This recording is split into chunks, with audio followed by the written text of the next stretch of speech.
I hear you ended up delivering all 3 stones. Thanks to this lump. I sometimes wonder what I pay you for. Speaking of which, I still haven't been paid last month's wages. Oh! So you remember what's owed to you, then? Get your ass behind that disc of yours and don't get up before those ledgers are square. Right away.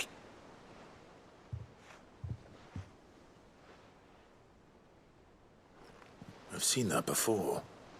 Yeah. Plenty of times. It was the only goblet Sid ever used.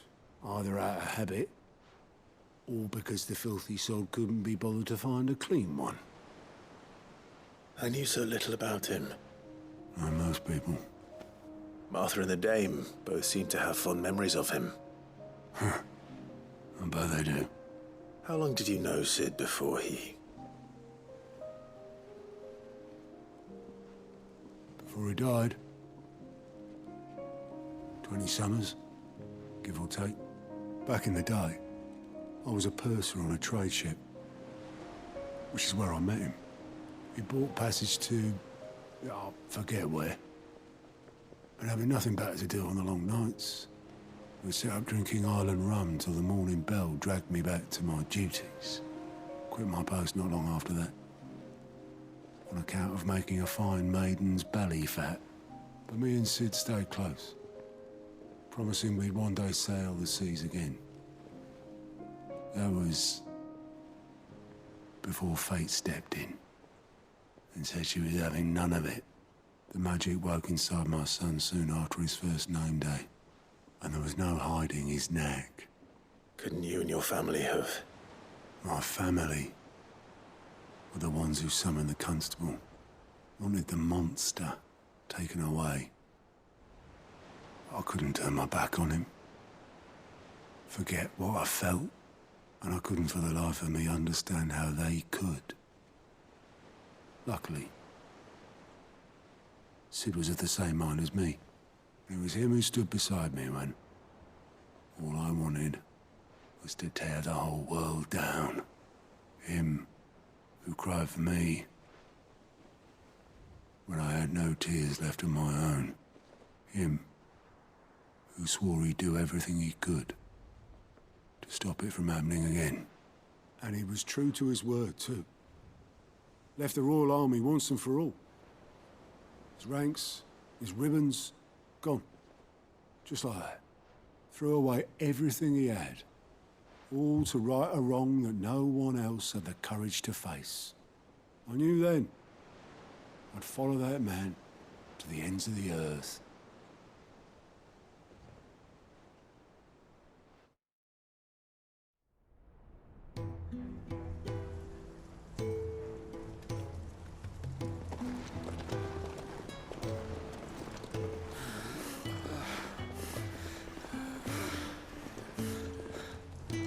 He was always too clever for his own good, was Sid.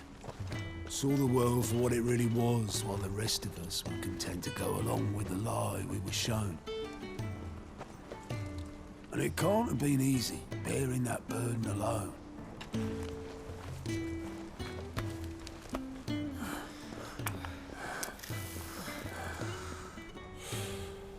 But he didn't let it stop him.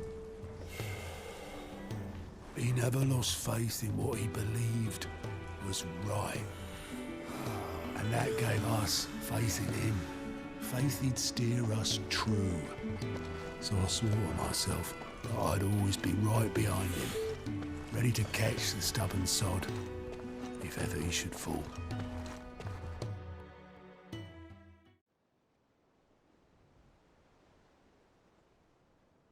But I couldn't even do that.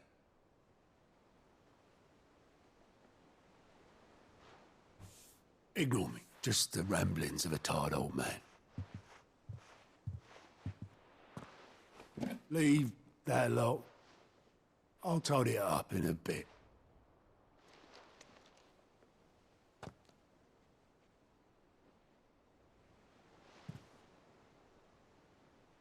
This is Sid's handwriting.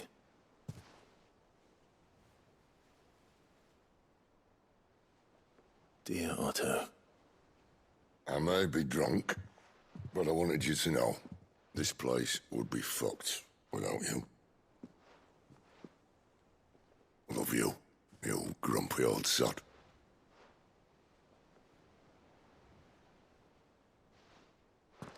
This note. What about it? Sid was right. Without you, we'd all be lost.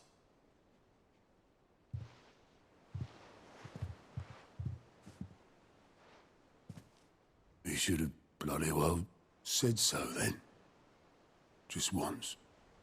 Before he went. But then, why would he? Him, or anyone. I'd only have told him to piss off.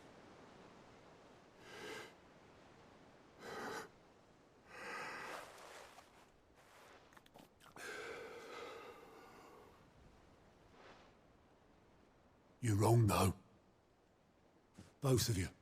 It was never just me keeping the hideaway afloat. It was all of us.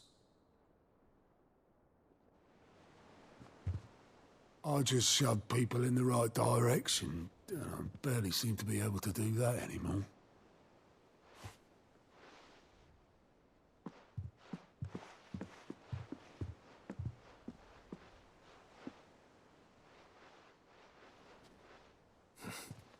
Would you rather go at the helm?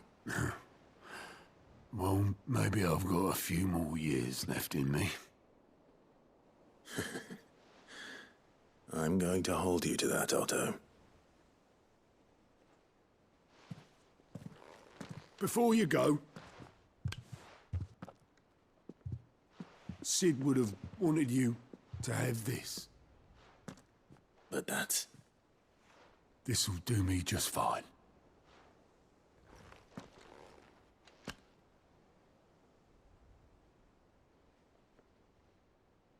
Thanks for the ray of sunshine. I'll see if I can't pay you back. already have.